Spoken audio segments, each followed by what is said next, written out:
소망의 반대말이 무엇이라고 생각하십니까? 간단하게 생각해 보면 소망의 반대말은 절망이죠. 그런데 심리학에서는 이 소망의 반대를 무기력으로 봅니다. 아무것도 기대하지 않고 시도하지 않는 무기력함이야말로 소망의 진정한 반대말이라는 거죠.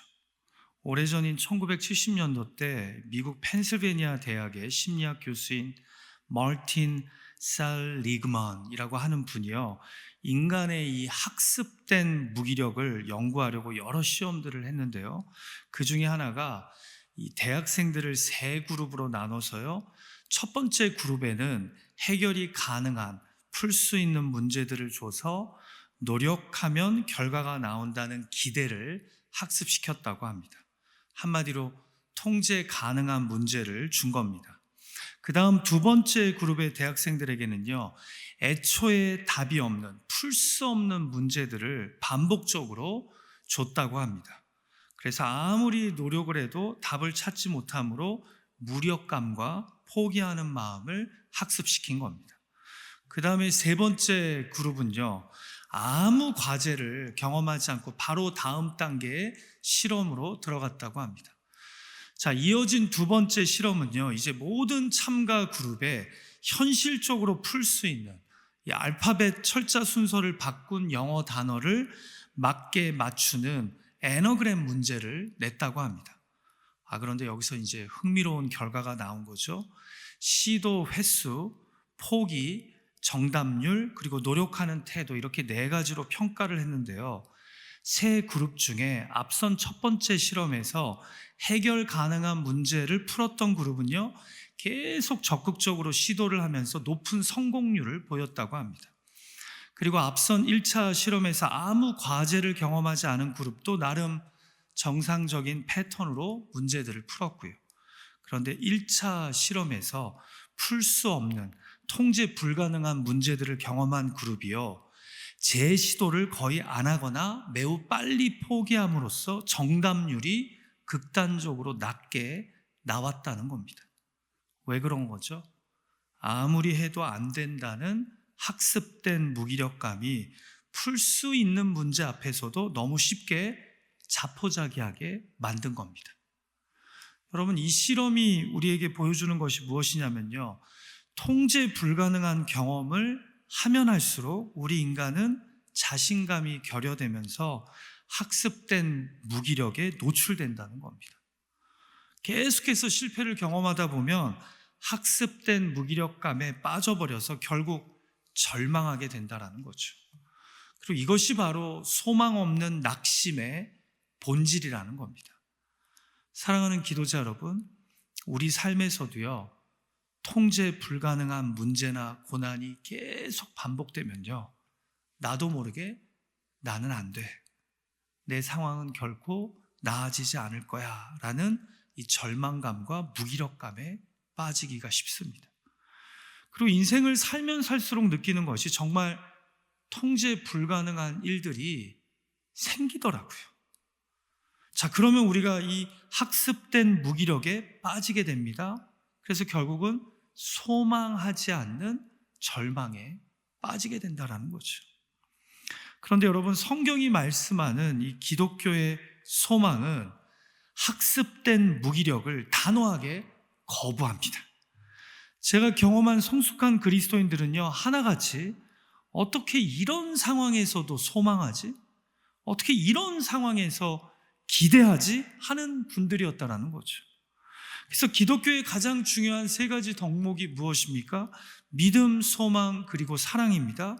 믿음을 통해 우리가 예수 그리스도의 복음 앞으로 나아가면 그 믿음이 우리에게 주는 열매가 바로 소망과 사랑이죠. 또한 믿음, 소망, 사랑은 서로 긴밀하게 연결되어 있습니다. 믿음이 있는 자는 소망하고, 소망하는 자는 사랑하며, 사랑하는 자는 다시 하나님을 또한 믿습니다. 오늘 본문에서도요, 우리는 학습된 무기력을 단호하게 거부하는 한 인물을 발견하게 되는데요, 바로 사도 바울입니다. 앞선 고린도후서 1장에서 그는 이미 자신의 삶과 사역 가운데 소망 없는 절망의 순간이 얼마나 많았는지 이야기합니다. 같이 고린도후서 1장 8절 말씀을 함께 읽어볼까요? 시작. 형제들아, 우리가 아시아에서 당한 환난을 너희가 모르기를 원하지 아니하노니 힘에 겹도록 심한 고난을 당하여 살 소망까지 끊어지고, 소망이 끊어지는 상황에 자신이 처했답니다. 그런데 이런 통제 불가능한 고난을 연속적으로 당하며 무기력감에 빠져 있을 만함에도 그는 오늘 본문에서 뭐라고 고백합니까? 그러므로 우리가 낙심하지 아니하노니. 바로 앞에서 우리 인생이 질그릇과 같이 깨지기 쉽다고, 흠집이 나기 쉽다고, 통제 불가능한 일들이 많이 생긴다고 이야기했음에도 이 질그릇과 같은 내 안에 보배 되신 예수님이 있어서 나는 낙심하지 않는답니다. 다르게 얘기하면 계속해서 소망한다라는 거죠.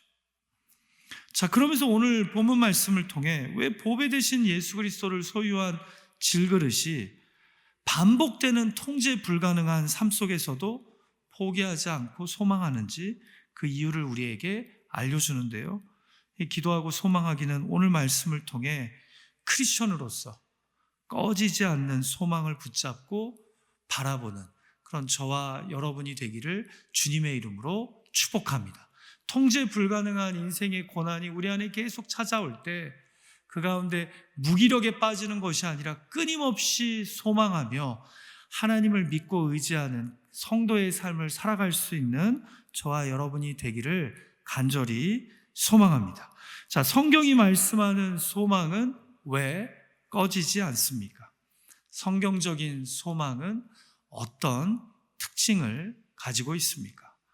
첫 번째로 성경이 말씀하는 소망은요, 항상 현실이 아닌 사람을 먼저 새롭게 한다는 겁니다. 다 같이 우리가 본문 16절 말씀을 함께 읽어볼까요? 같이 읽죠. 시작. 그러므로 우리가 낙심하지 아니하노니 우리의 겉사람은 낡아지나 우리의 속사람은 날로 새로워지도다. 여러분, 바울이 보배 되신 예수 그리스도를 소유한 질그릇과 같은 우리네 인생은 결코 낙심하지 않는다고 고백하면서 흥미로운 비유를 듭니다. 바로 겉사람과 속사람인데요, 영어 성경은 이 겉사람을 outer self라고 번역하고요, 속사람은 inner self라고 번역합니다. 여러분, 여기서 겉사람이 상징하는 것이 무엇일까요? 바로 육적인 삶, 외적 조건을 의미하죠. 그리고 속사람은 영적인 삶, 더불어 하나님과의 관계를 의미합니다. 자, 그런데 우리가 통제 불가능한 삶의 연속에서도 무기력에 빠져 낙심하지 않는 이유는 비록 우리의 겉사람, 곧 상황과 현실, 외적 조건은 갈수록 나빠져도 힘들어져도 우리의 속사람, 곧 영적인 상태와 하나님과의 관계는 이로 인해 오히려 날마다 새로워지기 때문이랍니다. 무슨 말이에요? 성경적인 소망은요, 상황을 먼저 바꾸지 않고 사람을 먼저 바꾼다는 겁니다. 현실을 바꾸기 전에 현실을 통과할 나의 속사람을 날마다 새롭게 한다는 거죠. 그래서 낙심하지 않는 겁니다. 그러니까 보배 되신 예수님이 내 안에 계셔서, 십자가와 부활의 예수님이 내 안에 계심으로 내 겉사람은, 곧 현실은 여전히 낡고 힘들어도 오히려 우리의 속사람이 새로워지고 강해진다는 겁니다. 결국 성경적인 소망은요, 상황을 금세 바꿔주는 기대 이전에 나를, 속사람을 변화시키는 힘이라는 거죠. 상황은 그대로인데 사람이 새로워지니 낙심이 서서히 떠나간다라는 겁니다. 여러분, 우리가 성경을 보면요, 상황은, 현실은 하나도 바뀌지 않지만, 아니 오히려 더 나빠지지만, 먼저 하나님이 사람을, 곧 우리의 속사람을 새롭게 하심으로 오히려 계속해서 소망하는 이야기들을 우리는 곳곳에서 발견하게 됩니다. 아브라함을 한번 생각해 봐요. 75세 때 받은 약속이 결국은 100세가 될 때 응답되지 않습니까? 25년이 걸렸어요. 그런데 그 중간중간에 계속해서 하나님은 꿈을 통해, 계시를 통해 현실을 바꾸기보다 아브라함의 속사람을 새롭게 하십니다. 그래서 그로 하여금 계속해서 소망하며 25년 뒤에 성취될 약속을 바라보게 만드셨다라는 거죠. 여러분, 하박국 선지자도 마찬가지예요. 바뀐 현실은 하나도 없습니다. 그런데도 하나님이 그의 속사람을 새롭게 하십니다. 겉사람은 낡아지지만 그의 영혼을 굳세게 하십니다. 그래서 하는 고백이 비록 무화과 나무가 무성하지 못하며 포도나무에 열매가 없으며 감람나무에 소출이 없으며 밭에 먹을 것이 없으며 우리의 양이 없고 외양간에 소가 없을지라도 나는 여호와로 말미암아 즐거워하고 나의 구원의 하나님으로 말미암아 기뻐하리로다라고 고백하지 않습니까? 이처럼 소망은요, 현실과 상황 이전에 내 속사람을 새롭게 해줍니다. 그래서 우리로 하여금 상황과 현실을 여전히 믿음과 소망 안에서 감당하게 만들어준다는 거죠. 그래서 성경이 말씀하는 속사람은 무엇보다 내 속사람을 새롭게 하는 그런 소망이라는 거죠. 사랑하는 기도자 여러분, 주 안에서 소망하는 사람은요, 나를 둘러싼 환경이 바뀔 것을 소망하기 이전에 먼저 나의 마음을 주 안에서 새롭게 합니다. 속사람이 날로 새로워지니 나를 둘러싼 바뀌지 않은 환경을 바라보는 시각이 새로워지는 겁니다. 속사람이 달라지지 않을 때는 감사할 상황도 감사하지 않습니다. 그런데 속사람이 날로 새로워지니 바뀌지 않는 현실과 상황을 해석하는 마음이 달라지는 겁니다. 그래서 오히려 끊임없이 소망하게 된다는 거죠. 여러분, 바울과 실라가 감옥 안에서 하나님을 찬양하며 기도합니다. 그러자 감옥문이 열리고 간수장이 예수를 믿게 되는 놀라운 일이 벌어지죠. 상황이 달라져서 찬양하고 기도했나요? 아니요. 속사람이 날마다 새로워지니까 감옥에 갇혀있는 가운데서도 찬양의 이유를 찾은 겁니다. 그러자 구원의 역사가 일어났다라는 거죠. 부디 믿음 안에서 소망함으로 우리의 겉사람이 상황과 현실이 바뀌기 이전에 우리의 속사람이 새로워지는 은혜가 있기를 주님의 이름으로 축복합니다. 그 새로워진 속사람이 우리를 둘러싼 상황과 현실을 주님의 시선으로 해석하는 은혜를 베풀어 줍니다. 그것을 잊지 않고 고난 가운데서도 항상 나의 영혼이, 나와 하나님과의 관계가 소망하는 가운데 새로워질 수 있는 은혜가 있기를 주님의 이름으로 축복합니다. 바로 이런 이유로 사도 바울은 날마다 새로워지는 속사람으로 인해 나는 낙심하지 않는다라고 고백했다라는 거죠. 자, 두 번째로 성경이 말씀하는 소망은 왜 꺼지지 않습니까? 소망은 현재의 고난을 미래의 영광과 항상 연결하기 때문입니다. 이게 성경적 소망의 중요한 두 번째 특징이에요. 다 같이 본문 17절 말씀을 함께 읽어볼까요? 시작. 우리가 잠시 받는 환난에 경한 것이 지극히 크고 영원한 영광에 중한 것을 우리에게 이루게 함이니. 자, 보배 되신 예수 그리스도를 소유한 이들은 왜 질그릇과 같은 인생 가운데서도 낙심하지 않고 소망합니까?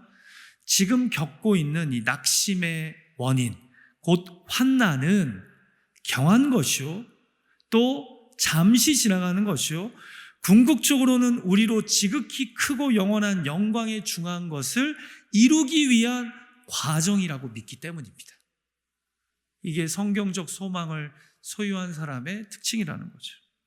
여러분, 본문 17절에서 사도 바울이 얼마나 이 극적인 대조를 시도하는지 아시겠습니까? 보세요. 현재의 고난은 잠시 받는 경한 것이랍니다. 그런데 우리에겐 소망이 있는데 바로 이 현재의 고난을 통해 우리가 만나게 될 미래의 영광은 지극히 크고 영원한 것이랍니다. 보세요. 잠시가 영원함으로 대조가 되고요.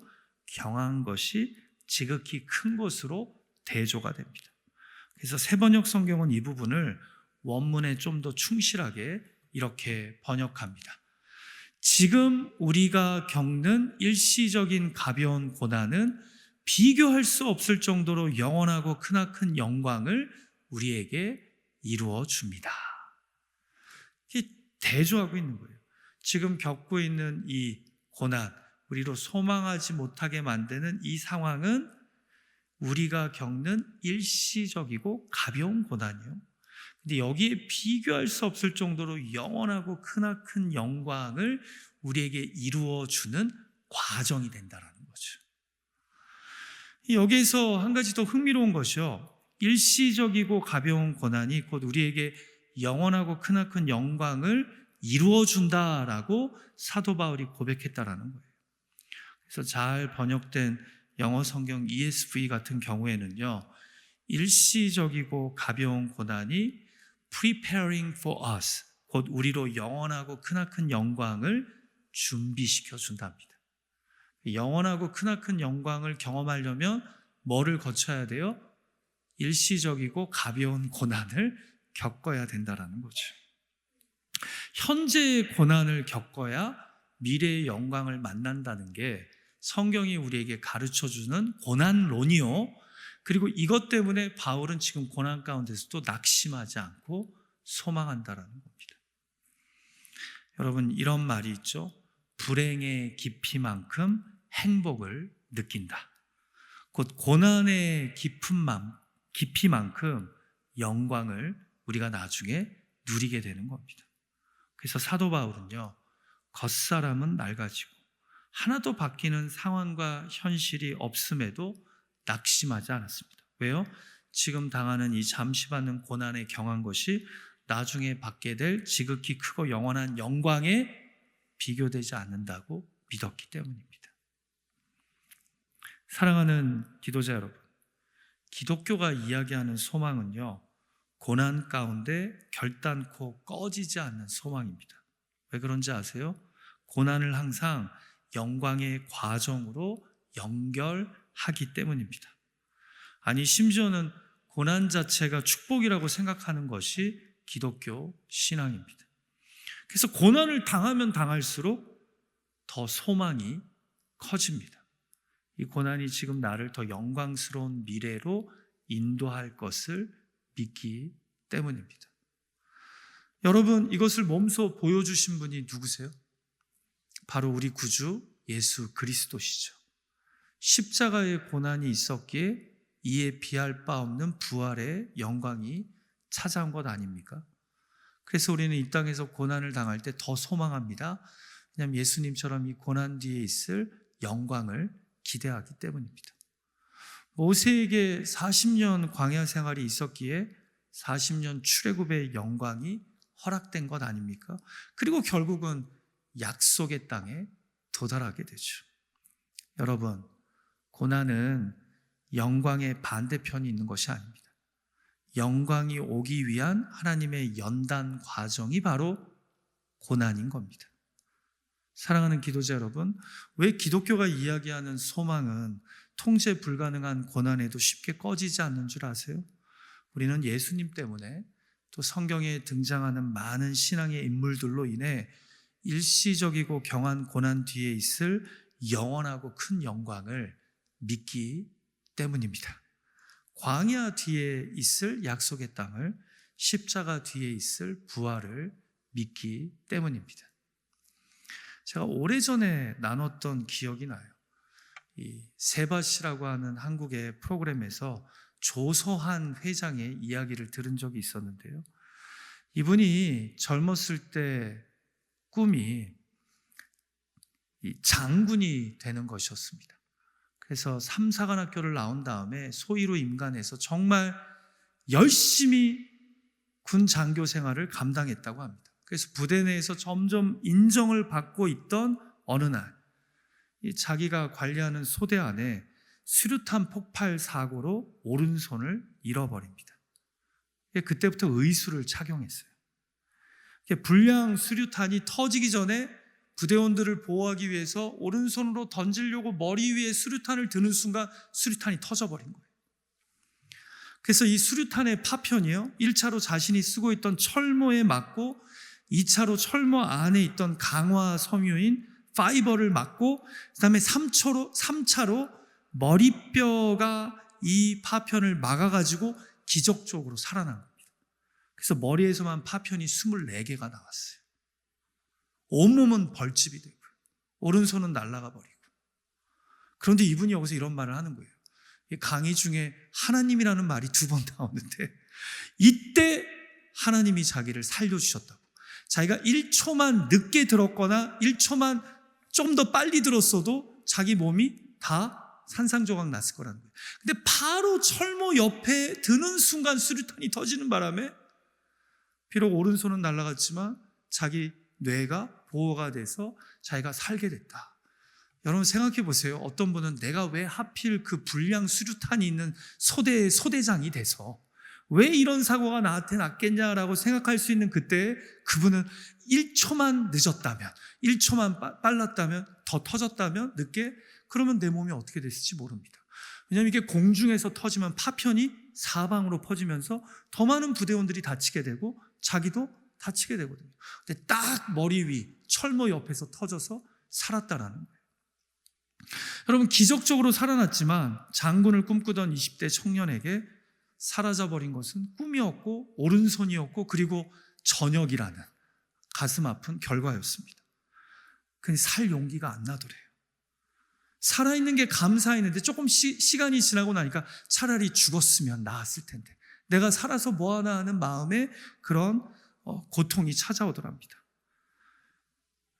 가족은 먹여 살려야 되는데 살 길은 막막하고 직장을 얻으려고 지원을 하는데 지원할 때마다 그 서류에다가 자기가 상위 용사라고, 그쵸? 군생활 하다가 다쳤으니까. 근데 그걸 적는 족족 서류 심사에서 다 떨어지더래요. 왜? 오른손이 없다는 게 드러나게 되니까. 그게 취업이 안 되더래요. 그래서 그다음부터 어느 순간부터는 상위 용사란에다가 표시를 안 했대요.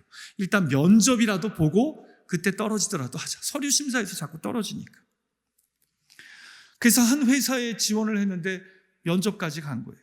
근데 의수를 하고 딱 인터뷰를 보는데 자세히 보지 않으면 모를 수가 있는데 인터뷰를 잘하다가 이 면접관이 보더니만 이거 의수가 아니냐고. 미안하지만 탈락이라고. 바로 그 자리에서 이야기를 하더래요. 그래서 자기가 지하철을 타려고 이제 면접에서 떨어지고 지하철 여기서 기다리는데 마음 안에 답답함이 오더래요. 도대체 내가 살 수 있을까?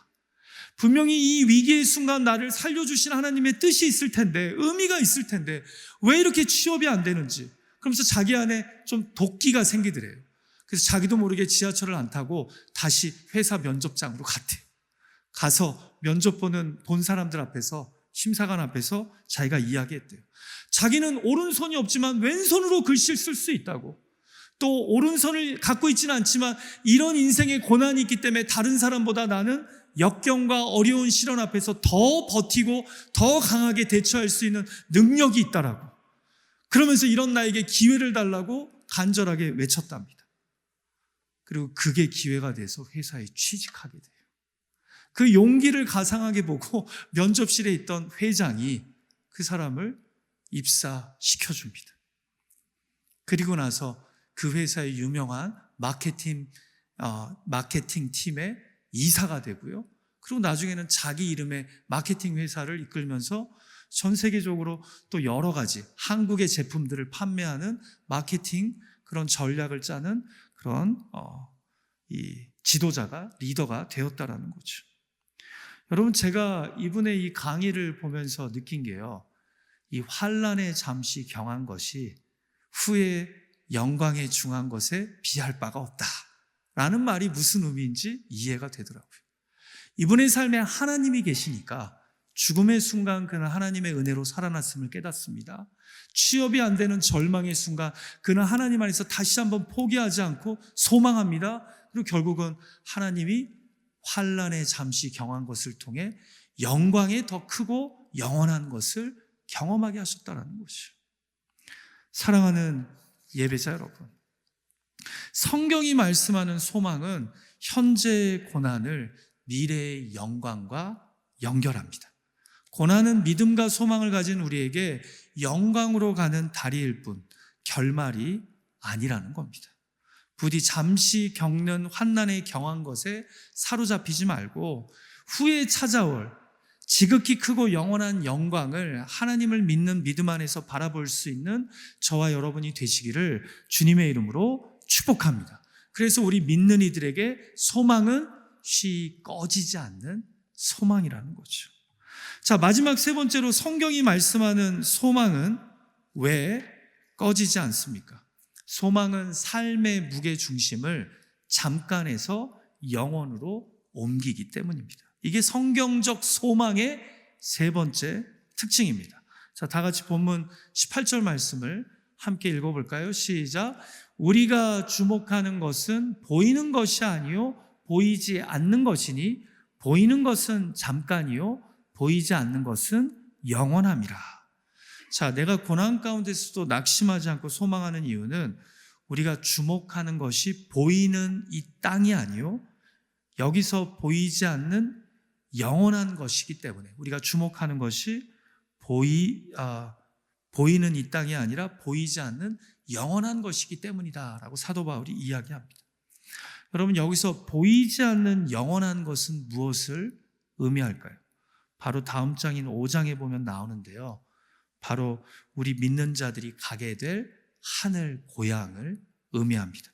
같이 5장 1절 말씀을 우리가 함께 읽어볼까요? 같이 읽죠. 시작.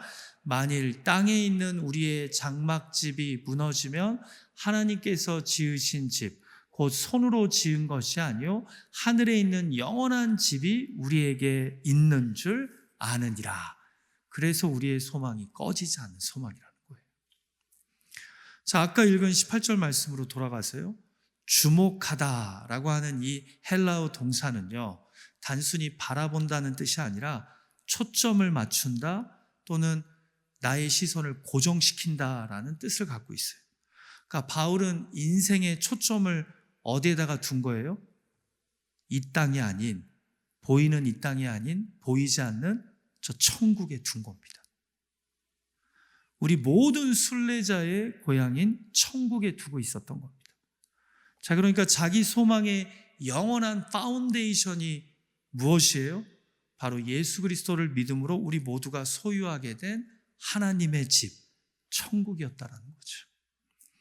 그러니까 바울의 소망은요, 우리 인생의 무게를, 삶의 목적을 잠깐인 내 눈에 보이는 이 땅에 둔 것이 아니라 영원한 보이지 않는 저 천국에 두었다라는 겁니다. 거기에 초점을 맞추고 주목을 하니까 낙심하지 않게 되는 겁니다. 무기력에 빠지지 않게 된다라는 거죠. 여러분, 제가 좋아하는 C.S. 루이스가요, 순전한 기독교에서 이런 이야기를 해요. 2000년 기독교 역사 가운데 정말 보통 사람이라면 할 수 없는 그런 비범한 삶을 산 사람들은 하나같이 이 땅이 아니라 천국의 소망을 둔 자들이었다라고 이야기해요. 여러분, 이 땅에 소망을 두는 자들, 눈에 보이는 것에 소망을 두는 자들은요, 절대로 비범한 삶을 살지 않습니다. 말씀을 붙잡고 하나님이 원하시는 그런 놀라운 삶을 살아내지 못한다는 거죠. 그러나 보이지 않는 저 천국의 소망을 두는 사람들이 항상 이 땅에서 extraordinary한 비범한 삶을 선택하게 된다는 거예요. 이 말은 정말 탁월한 거예요. 그래서 C.S. 루이스가 이어서 이런 말도 해요. 천국을 주목하는 사람들은 이 땅과 천국을 다 얻게 될 것이지만 이 땅만을 주목하는 사람들은 저 천국의 삶을 이 땅에서 맛볼 수 없다라고 그렇게 이야기를 해요. 저희 어머니도 이 땅에서의 삶이 만만치 않고 힘들 때 종종 제 앞에서 이런 이야기를 하셨던 게 기억나요. 창현아, 우리에게는 천국이 있다. 엄마는 빨리 저 천국에 가고 싶어. 이게 이 현세를 부정하는 고백이 아니라 현세의 어려움을 오버컴하게 만드는 이유라는 거죠. 천국이 있기 때문에 지금 현세의 삶이 힘들어도 그래도 나는 감당하고 그러면서 끝까지 뭘 바라보겠다는 거예요? 저 천국을 소망하겠다라는 거예요. 사랑하는 기도자 여러분, 바울은 현실이 좋아져서 소망을 가진 것이 아닙니다. 현실이 더 어려워질수록 그의 소망은 더 명확하고 밝아졌습니다. 왜냐하면 소망은 현실이 아닌 사람을 새롭게 하고 고난을 영광으로 연결하고 더 중요한 건 시선을 잠깐에서 영원한 천국으로 옮기는 능력이기 때문입니다. 지금 사도 바울은 저 천국을 소망하고 주목함으로 눈에 보이는 이 땅보다 보이지 않는 저 천국을 붙잡음으로 나는 낙심하지 아니하노라. 나는 나에게 주어진 삶을 그럼에도 소망하며 살아가겠다라고 고백하고 있는 겁니다. 이것을 잊지 않고 우리 안에 천국 신앙이 다시 새로워질 수 있기를 주님의 이름으로 축복합니다. 오늘날의 교회에서 정말 사라지고 있는 게 이 천국 신앙인데 어쩌면 천국 신앙이 사라지기 때문에 이 땅에서의 비범한 삶이 사라지고 있는 것은 아닐까요? 천국을 소망하는 사람은 이 땅에서 주저함 없이 말씀대로 하나님이 기뻐하시는 삶을 선택하게 되기 때문입니다. 말씀을 마칠까 합니다. 여러분, 현실은 변하지 않을 수 있지만 나는 새로워질 수 있습니다. 고난은 사라지지 않을 수 있지만 영광을 만들고 있습니다. 그리고 상황은 잠깐 흔들릴 수 있지만 영원한 천국은 흔들리지 않습니다. 그렇게 예수 그리스도 안에서 소망을 붙잡고 믿음의 길을 신실하게 걸어갈 수 있는 저와 여러분 되시기를 주님의 이름으로 축복합니다.